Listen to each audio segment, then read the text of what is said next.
तो स्वागत है आपका क्लासमेट जीके के अंदर। अपने पढ़ रहे हैं दोस्तों एनसीईआरटी पर आधारित साइंस के रोज टॉप 5 क्वेश्चन लेके आते हैं। तो इससे पहले अपने 7 पार्ट कवर कर चुके हैं। आज है दोस्तों पार्ट नंबर 8, जिसके अंदर अपने 5 क्वेश्चन को पूरी डिटेल से पढ़ने वाले हैं। चाहे एसएससी, चाहे रेलवे, कोई भी एग्जाम हो जिसके अंदर भी नॉर्मल साइंस पूछी जाती है दोस्तों, वो एनसीईआरटी पर आधारित है, वो अपने कवर करने वाले हैं।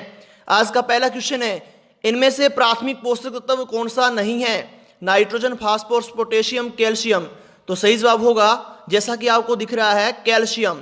दोस्तों जो कैल्शियम होता है इसका परमाणु क्रमांक 20 होता है और कैल्शियम प्राथमिक पोषक तत्व नहीं होता है। हम बात कर रहे हैं दोस्तों पादपों के अंदर, पेड़ पौधों के अंदर, यानी पोषक तत्वों की। तो देखते हैं दोस्तों, पोषक तत्वों को मुख्य रूप से 2 भागों में बांटा गया है। एक होता है मैक्रो और एक होता है माइक्रो। मैक्रो को बृहत पोषक तत्व भी कहते हैं और माइक्रो को सूक्ष्म पोषक तत्व के नाम से भी जाना जाता है।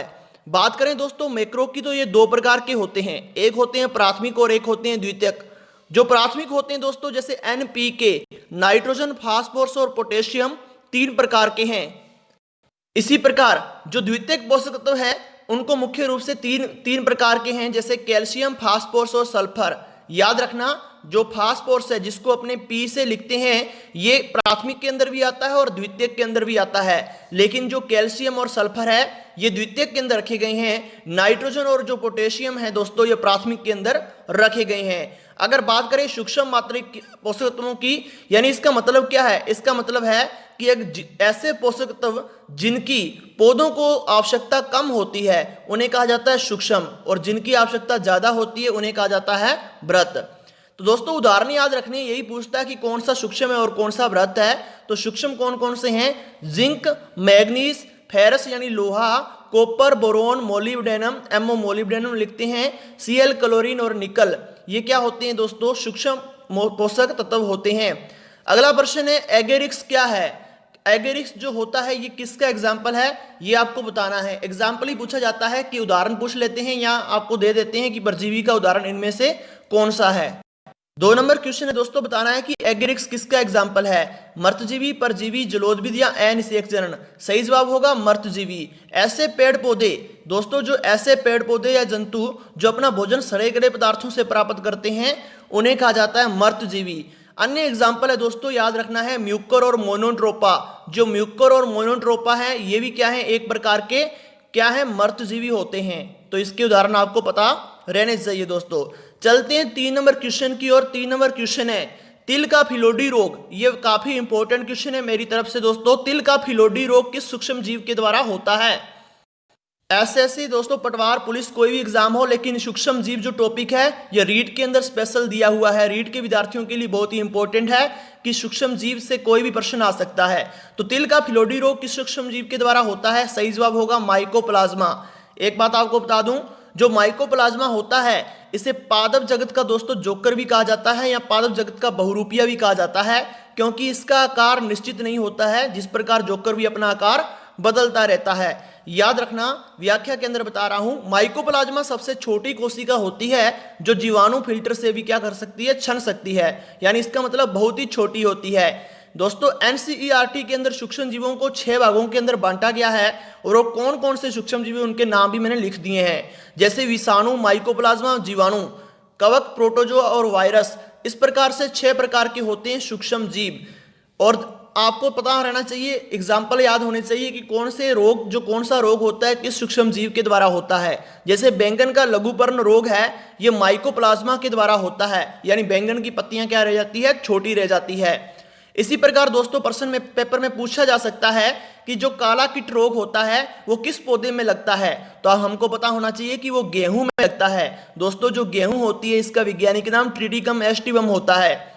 और याद रखना है, जो गेहूं में काला कीट रोग लगता है वो किस सूक्ष्म जीव के द्वारा लगता है? तो वो कवक के द्वारा लगता है। लेकिन पूछ लिया जाए कौन से कवक के द्वारा, तो उसका नाम भी लिख दिया है, पक्सिनिया ग्रेमिनिस ट्रिटिसाई, यानी पक्सिनिया ग्रेमिनिस ट्रिटिसाई होता है।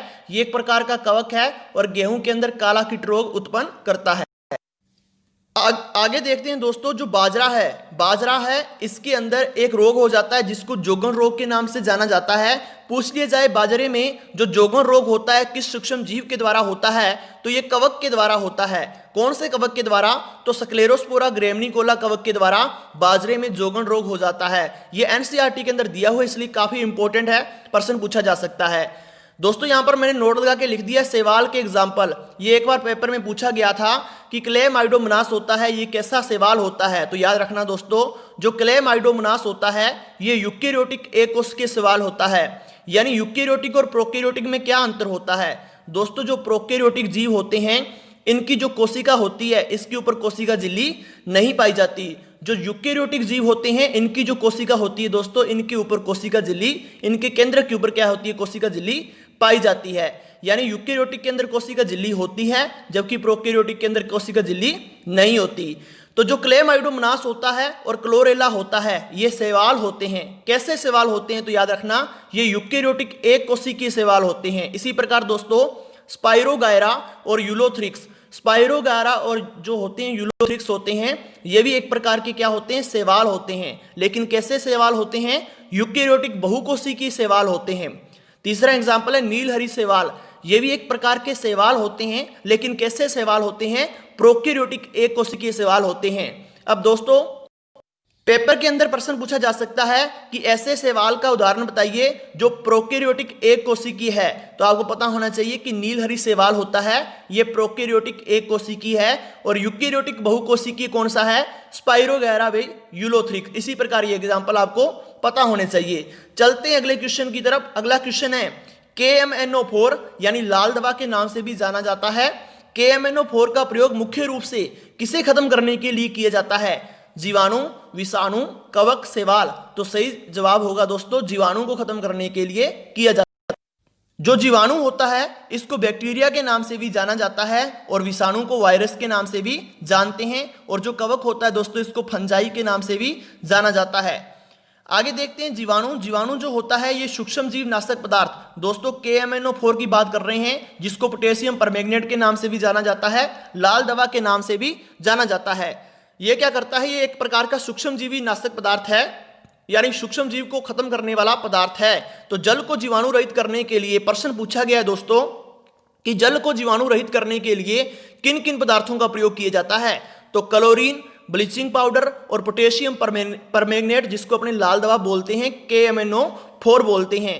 इसका प्रयोग मुख्य रूप से जल के अंदर जीवाणु को खत्म करने के लिए किया जाता है। जो दोस्तों ब्लीचिंग पाउडर होता है इसको वृंजक चूर्ण के नाम से भी जाना जाता है, और इसका सूत्र होता है CaOCl2। काफी इंपॉर्टेंट है इसीलिए मैंने यहां पर लिख दिया है। चलते हैं अगले क्वेश्चन की तरफ। अगला क्वेश्चन है सबसे अधिक प्रयोग किया जाने वाला कृत्रिम खाद्य परिरक्षक कौन सा है? या सीधे ही बोल सकते हैं, कृत्रिम बोलने की जरूरत नहीं है। सबसे अधिक प्रयोग किए जाने वाला खाद्य परिरक्षक कौन सा है? तो सही जवाब होगा सोडियम बेंजोएट। सोडियम जो बेंजोएट होता है दोस्तों एक प्रकार का खाद्य परिरक्षक होता है। खाद्य मतलब खाने वाले, परिरक्षक मतलब जो खराब होने से बचाते हैं। दोस्तों ऐसे पदार्थ जो कि खाने वाले पदार्थों को खराब होने से बचाते हैं उन्हें कहा जाता है खाद्य परिरक्षक। तो सोडियम बेंजोएट एक प्रकार का खाद्य परिरक्षक होता है। इसका 0.06% से 0.1% वाला जो विलेन होता है उसका प्रयोग फलों के रस, जैम, जेली, मुरब्बा, अचार आदि के परिरक्षण में करते हैं, यानी इनको खराब होने से बचाने के लिए सोडियम बेंजोएट का प्रयोग किया जाता है। अगर दोस्तों क्वेश्चन अच्छे लगे तो लाइक, कमेंट और शेयर जरूर करना। धन्यवाद दोस्तों।